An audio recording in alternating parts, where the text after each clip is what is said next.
Hi everyone, welcome to Gallant IAS. This is Let's Go 120 Plus in Prelims 2021 series, where you will see some of the questions from some of the important topics which will be very helpful for your upcoming Prelims 2021.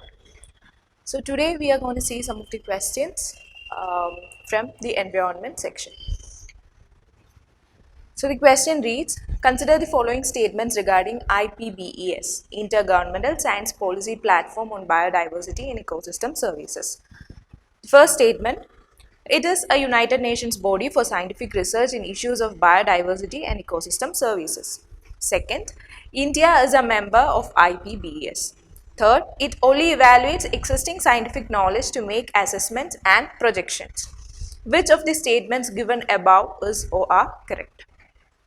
So, 1 and 2 only, 3 only, 2 and 3 only, 1, 2 and 3. Now, this particular question, see here, if you look the model of the question, it is being modeled on a previous year question, or there are many previous year questions, prelims questions, where you can see such type of questions where environmental organizations parent body will be specified in the statement, and that can be right or wrong.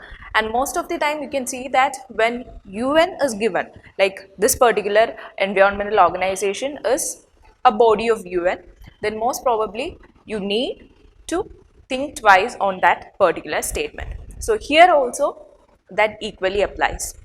See, IPBES, okay, or the Intergovernmental Science Policy Platform on Biodiversity and Ecosystem Services. So this is an intergovernmental independent body. Okay, it is an independent intergovernmental body which was established in 2012 by the member states, and we can say that this is similar to IPCC in the sense that IPCC is or the Intergovernmental Panel on Climate Change.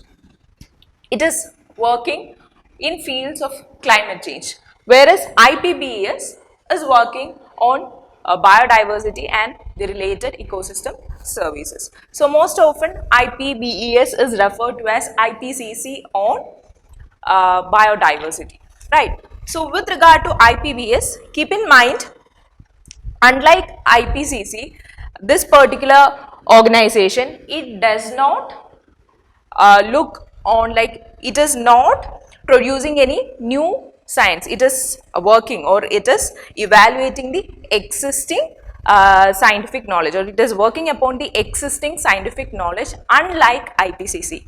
So that is one major difference between IPBES and IPCC, right? Now, with regard to its connection with UN, keep in mind IPBES has no connection, like it is not a UN body. Okay, IPBES is not a UN body, but on request it receives services from UNEP. Okay, on request it can receive services from UNEP, but it is not a UN body as such. Okay, so if you have known about that particular important fact, like IPBES is not a UN body, then definitely you can eliminate the first statement. So if you eliminate the first statement, you can eliminate option A as well as option D. Now you are left with B or C, and from both that options you will come to conclude that 3 is anyway a right statement. So even if you are not aware that it is only evaluating the existing scientific knowledge to make assessments and projections, and it is not going to work upon, or it is not going to make any new science, then definitely you can go with the third statement. Okay, even if you are not aware about it, by elimination we have come to know that the third statement is right here. Now the question is with regard to second statement, whether India is a member of IPBES or not. See, India, a country which is very much concerned of its biodiversity, ecosystem services and all, will definitely be a member of such an organization, right? So if your instinct says that, go with it, and second statement is right here. So 2 and 3 only is the right answer here, and keep in mind This particular report, that is Global Assessment Report on Biodiversity and Ecosystem Services, it is being published or released by IPBES, and any state or any nation which is a member of the United Nations, that particular country is eligible for the membership of IPBES as well. Okay, so keep these facts in your mind. So that's with regard to IPBES. Here, you could have easily applied the elimination strategy and come to a conclusion that the first statement is wrong, and thereby eliminating you will get either B or C. From that you will come to know that 3 is anyway right. Now the remaining option is with regard to 2. Second statement. Okay, so here the correct answer is option C, 2 and 3 only. So whenever such a question is being asked with relation to referring to some parent organization, then definitely if it is United Nations, then think twice before going with the answer, right? So here the answer is option C, 2 and 3 only. Okay, so the next question is with regard to biomedical waste management rules of 2016. So you are asked to pick out the correct statements here. First statement reads, the rule was formed under the Environment Protection Act of 1986. Second statement, biomedical waste consists of any waste which is generated during diagnosis, treatment or immunization of human beings only. Now, see, this particular rule, that is Biomedical Waste Management Rules of 2016, has got very much importance in your upcoming prelims. Why? Because we know this is the time of pandemic. So with the COVID-19 pandemic coming into picture, the management and handling of biomedical waste is very much a cause of concern. So that's why, since every day, day by day, we are having huge heaps of biomedical waste, and it is very difficult to handle and manage this kind of waste. So it is very important in such a scenario to know about this particular biomedical waste management rules, right?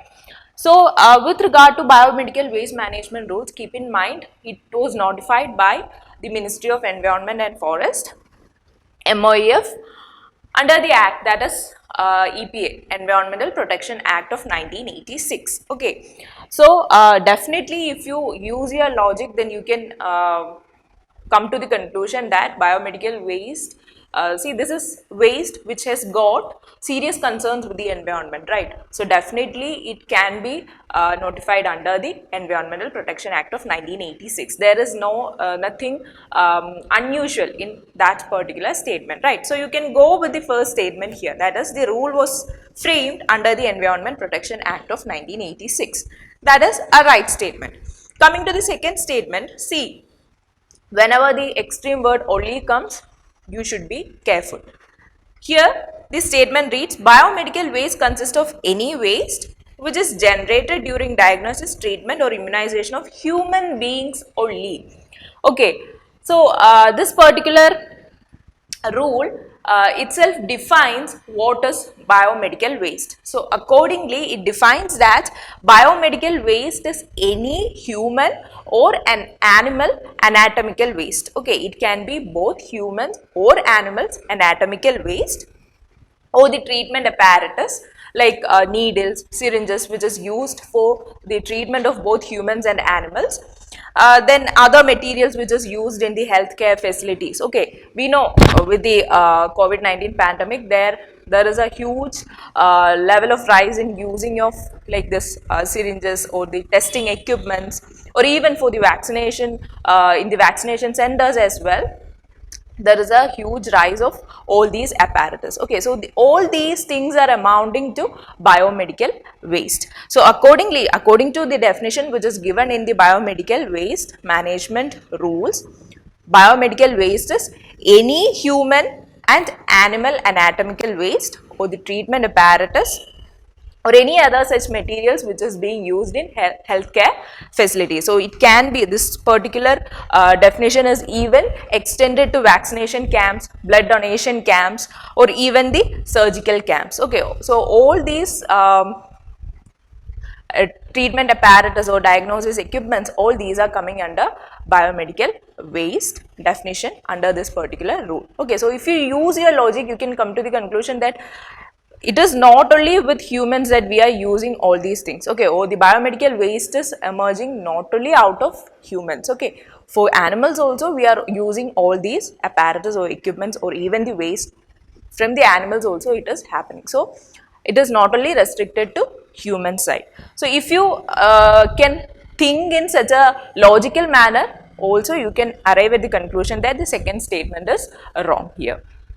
Okay, so here the second statement is wrong, and so your answer here would be option A, 1 only. Okay, so also keep in mind it is the State Pollution Control Board or the Pollution Control Committee of the concerned states or union territories which is the authority assigned for the enforcement of the biomedical management rules provisions. Okay, so it is the SPCB or the Pollution Control Committee of concerned states or union territories which is carrying out or which is enforcing the provisions of this particular rules.